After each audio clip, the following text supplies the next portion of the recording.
But you think it's easy working with newcomers? It's not. That's why so many people don't take the chance, Yeah. because they don't have the time to teach you. I made it 35 years and my soul is still intact. When I entered the film industry, I was told that if you want to make it, learn to keep your opinions to yourself. For all film related interviews, reviews, and content, please like and subscribe to Pooja Talwar.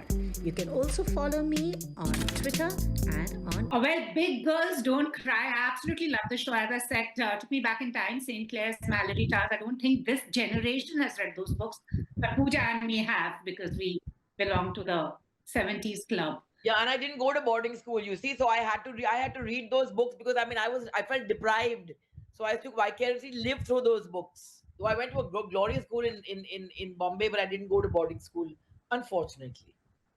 And Nitya also raised her hand, but Pooja, it's funny seeing you play a principal.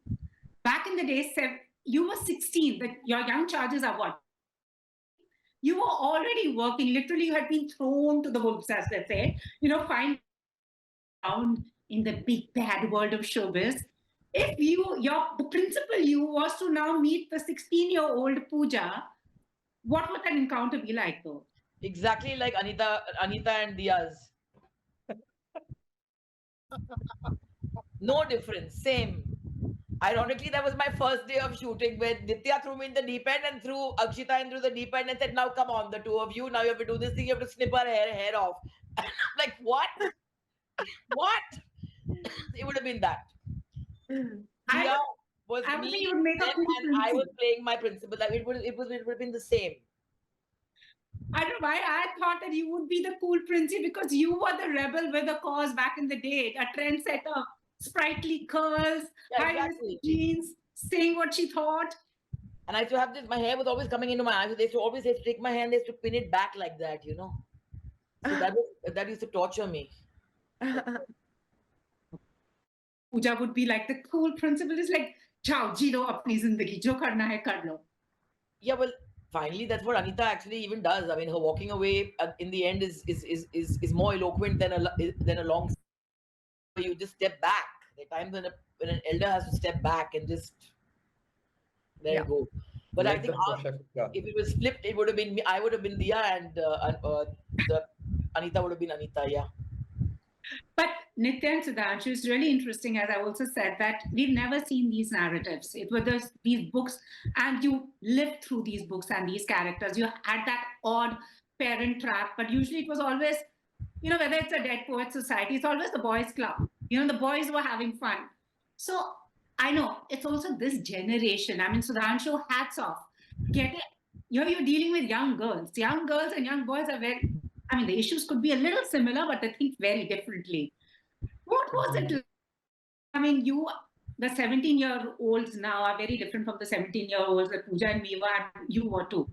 What was that process like? Because somewhere it becomes like a mohabbat and a preachy, aapko apne sanskar saath rehna chahiye. It's not preachy. That's what I like. It's not preachy. It's saying a lot. They're finding they were around. I think every filmmaker has a voice, and they all want to say many things. And extremely scared of sounding preachy all the time, because I am 45 and I am talking about 17-year-olds. And it was the hardest part. It was the hardest part to maintain, to keep the drama that much, to not overcomplicate a certain thing, to laugh at the stupid thing, because the 45-year-old me is not the same person as the 17. So that for me is really, really the hardest part of this, to this age group, and to kind of portray them authentically. And just coming back to what you were saying about Mallory Tars, and we always talk about Mallory Tars, but we talk about so many shows, American shows, but where is the Indian Big Girls Don't Cry, right? Like, where's the Indian story? Even in literature, I mean, it's very underrepresented, like the age group as well as school life and girls. So I felt like all of it is, I don't even know, underrepresented, maybe not there at all. So yes, young adult as a genre is definitely finding its way, but It's a lot to do with boys. It's got college, etc., etc. But this beautiful age where you're just on the cusp of adulthood, told through the eyes of the girls. I mean, Absolutely lovely. So Sudhanshu really got into their headspace. For this generation, I don't understand half the things they say, but you managed to get it spot on. Pooja, actually, I have to say that was one of the biggest surprises when we got into sort of research. As we started talking to people and really listening to stories, I mean, we were very sure that we had some very outdated ideas about what teenagers were doing. But the more time we spent with them, we realized how little had changed. You know, heartbreak was heartbreak, crushes were crushes, finding your self identity. And it really felt like coming back home to kind of realize, oh, we have to just go dig deep. We have to go back to who we were. That's where really the character. Nitya went to Welham Girls in Dehradun. I went to Doon School in Dehradun. And so these are sort of really, I mean, they want us to say brother sister schools, but I'm going to say boyfriend girlfriend schools. And all one wanted to do was jump the wall and get inside and be looked at as a hero. And so I've definitely wasted a lot of time trying to get inside the heads of. And now as a writer, I think it was more about taking all that craft, taking all that understanding of technique, and really paying attention to stories. We had 3 amazing young women writing in our room. Went to Woodstock and Mayo, and our producers went to boarding schools in Nainital and Lawrence. And so if you just took all those stories and all those experiences and, you know, allowed everyone to just sort of, you know, became more about really listening. And then, of course, once we cast the show, which was another miraculous process, so much work to get there. But once we got there, the other thing that I think, not to pat ourselves on the back, Nitya, but the other thing we really did was listen to them, like allowed them and make it their own and create an environment where they could talk to us about what wasn't rolling off the tongue and what wasn't feeling right, allowed them to sort of mold, you know, really seeing them for who they were and personalities, so that you know, it didn't become about them taking permission from us whether what to do. It became about owning that character and running with it. You know, I think maybe that's all the reasons why they sound like real people. Absolutely. And also, Pooja, as I was saying, you started working at 16. Now it's what, 36 years of. Yeah, I was 17 when I did my first feature film. Daddy was 17? Yeah. Daddy I'm was 72 born. 89 was my first feature. In fact, someone told me the other day, oh, congratulations on 30. This year will be 35 years in the industry. And I'm like, yeah, baby. I made it 35 years and my soul is still intact. I got much to celebrate. No, absolutely. Also, I want to say that, you know, you were somebody who broke the stereotypes because you produced your first film at 24. Yeah. Chose to also go into direction at a time when, let's say, was your peak as an actor, which was like the worst piece of advice that you were given at 17 or were judged that you now look like at a moment? First one, I don't look back. I don't have the time to look back, you know. But the point is that I remember when I was when I completed Daddy, and when we used to dub our films in those days. So when the dubbing happened, there was this discussion about whether my voice should be retained or not. Because I didn't have that falsetto girly voice. I always had a bit of a husk in my voice, you know. And there was a discussion with my very senior sound recordist who said that, yeah, it's not the average voice. Will people accept it or not? And they almost. And then my father stepped in and he says, no, either people accept her for what she is or they reject her for what she is. And that was my first lesson. I think that's the only thing that's seen me through. And that's what I see Girls Don't Cry, is that, you know, when you're talking about how authentic it is, and when Sudhanshu's talking about how the girls made it theirs. The girls made it theirs because all of them, Karan, Nitya, Sudhanshu, they have genuine respect for each and every one of their actors, and especially those young girls. And that is a very rare feeling for an actor to receive on a set. when you know that the person who is actually looking at you from behind the camera has great reverence for you, values you, respects you for what you are, and just revels in your uniqueness, that gets communicated, and it's the most liberating thing for an actor. That all of them got it. There was not one getting more attention than the other. I had the time to also watch things from afar, and I think that's what brought them. These are very special individuals. I've met a lot of young people. There are young people, and then there are young people. Like there are women and there are women, and there are men and there are men. You know what I mean? So it's Yeah. not necessary that you have to have a age. Does not mean you're young. You could be 75 and be younger than anybody in the room. So, but these kids are unique. I mean, like Aneet yesterday, in the middle of this revelry and party, I gave her a bag of books that she asked me for after our last interview. She said, I want book recommended, and she followed up with me. So I'm like, damn, a 21-year-old wants books. So I've given her a bag of books from Derek Walcott to like Oh, Mary, everything. And she's like, I'm gonna. So I said, where do I give it to you now? She said, give it to me now on the road. She's taken it with her and kept. yeah. So that tells you what kind of stuff they're made of. And these girls, they competed with each other, but they love each other, and that shows in each and every frame. Absolutely. Doesn't happen often. I've been in enough spaces where eventually, it's like when you talk about sincere insincerity at play, whether it's an award function or the average set. And here you have people who are like rooting for each other and at the same time taking the piss out of each other when necessary, laughing at themselves, laughing at each other. That's the kind of environment that it's a rarity. It's a rarity. And all thanks to these people. I think that that's because of the makers. So Awesome. I mean, to me, I was shooting at Lovedale, and I come out and a fan messages me and says, "Ma'am, it's 33 years of 32 years of Sadak or whatever it was. This was in December or Jan when we were shooting. Oh wow, I'm 50. I'm in Ooty shooting for Big Girls Don't Cry, playing a school principal. I shot here when I was like 18, and the sky is still as kind of lush and kind of and I'm like, life is kind. So I'm like, wow, to get a part that's strong, to kind of walk onto a set and feel the love and genuine respect.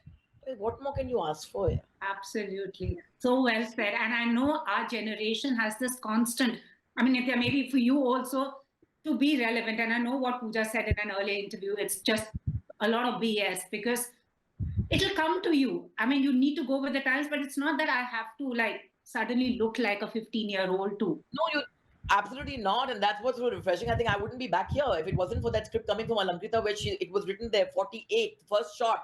Cover up that under eye, please, was my first shot in Bombay Begums. And I'm like, now we're talking. Absolutely. And same here. I mean, Nitya said, I want this hair, but there was never an attempt to kind of say, oh, knock off a pound or, put some Botox into your face or nothing. And that is so damn. I agree. I totally agree with that because I mean, be proud of the grace.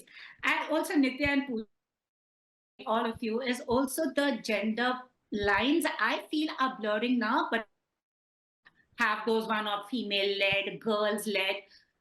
But the other, like someone asked me after this mega star, male star, there is no superstar. I was like, excuse me, the narrative has changed. Pooja, for that matter, your sister, she's the biggest superstar. Why can't we change the narrative and make it gender neutral? Now, as an actor and as a female director, I know you hate that word, but I'm using it. I don't hate the word. I don't hate the word at all. I have no problem. I'm just saying that it's not a given. Yeah. So do you think it's changing? That you have empathy or you can tell a female story. Yeah. They're women and they're women. That's it. I have no problem with the word. No. Do you think now it's changing? The gender stereotypes are changing. That's what I meant. Yes and no. Yes and no. I think that while we go 10 steps back in other areas. There are many industries within the industry. There are many Indias within India. And that's the madness and magic of filmmaking, is that these guys have to come on to set every day and make 300 people see the same film or the same show in their head, because everyone comes on with a different show in their head. And Nitya and Sudhanshu are like, no, that's not my show. This is the show we are making. That will not happen here. So that's the toughest part. And to maintain that, that sustained enthusiasm for 50, 60 odd days with like so many people and so many. You think it's easy working with newcomers? It's not. That's why so many people don't take the chance, Yeah. because they don't have the time to teach you on the job. These guys Yeah, are but nuts. They've got I can- 8 new girls. They've launched 8 new, you know, I'm with you. yeah. But I think this gender lines. I'm not sure. I think that a lot needs to happen. Yeah, Do I I agree. being like, she's a good female director? No, I'd really like to be compared to my contemporaries that are male, female, whatever. I mean, bisex, whatever they are. But yeah, so I think a lot more needs to be done. Have we come a long way? Yes, we have in certain aspects. So I completely agree with Pooja. I mean, we literally, and our country's famous for it. We take one step ahead and then 10 steps back. Absolutely. And I won't get into what those 10 steps are, but you and me can have an offline chat about that. Aurat ki dushman, every narrative, even the man is fighting the cause. I think we should just now go on with that. Well, That is one of them. We can have an offline chat. But I want to ask the three of you, do you understand the Gen Z lingo? Because I basically need a Some grammar. of it I do, some of it I do No, not. no, no, no, no. And I didn't forget about why Vichara Gen Z. I mean, I'm sorry, but I went to a good old fashioned Parsi school that would have thrown me out if I said K. Hello, what happened to all right? All right became okay, okay become K. And then me and Nitya were tested the other day with some lingo. Remember, Nitya? my God. And we failed miserably. Miserably. But the thing is, what we also realize is that we have no interest in knowing the lingo. It doesn't matter. Just surround Yeah, yourself with enough people that get you by. That's it. In the world, there's Gen Z lingo that one is struggling to understand, but there's boarding school lingo. Yeah. We are very proud not to really By the reveal. way, I was very happy to see P language in there because I grew up speaking P language. To honor everybody, everyone's little backstories. But there's so much inside baseball in terms of what the girls say. There was so much slang we picked up from Doon campus, from Welham campus, Mayo campus. Secrets that are littered in the show that just make them feel authentic. Words like scopert and lending and, like the P language or just that lingo. I mean, good luck, Gen Z, trying to figure that out.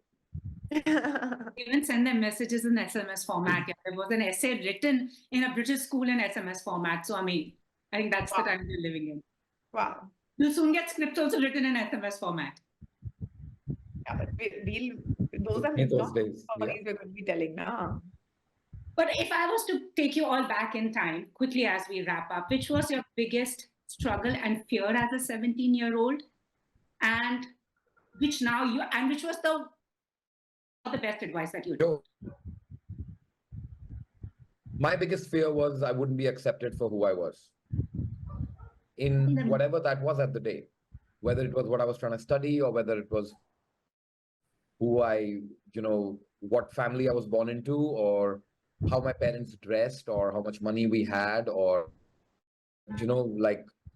and I was 18 when I went to the US then to study, right a year after 9/11. So it was about of course, I also quickly discovered I don't know how to be anyone else. I just am no good at pretending to be anything I'm not. But that was a concern. And that was the fear. And then you were asked, what was the other thing you asked? Worst Best advice or best advice? Because The sometimes best advice? you're like, it didn't. I had a history teacher. He was one of my favorite housemasters on Doon campus.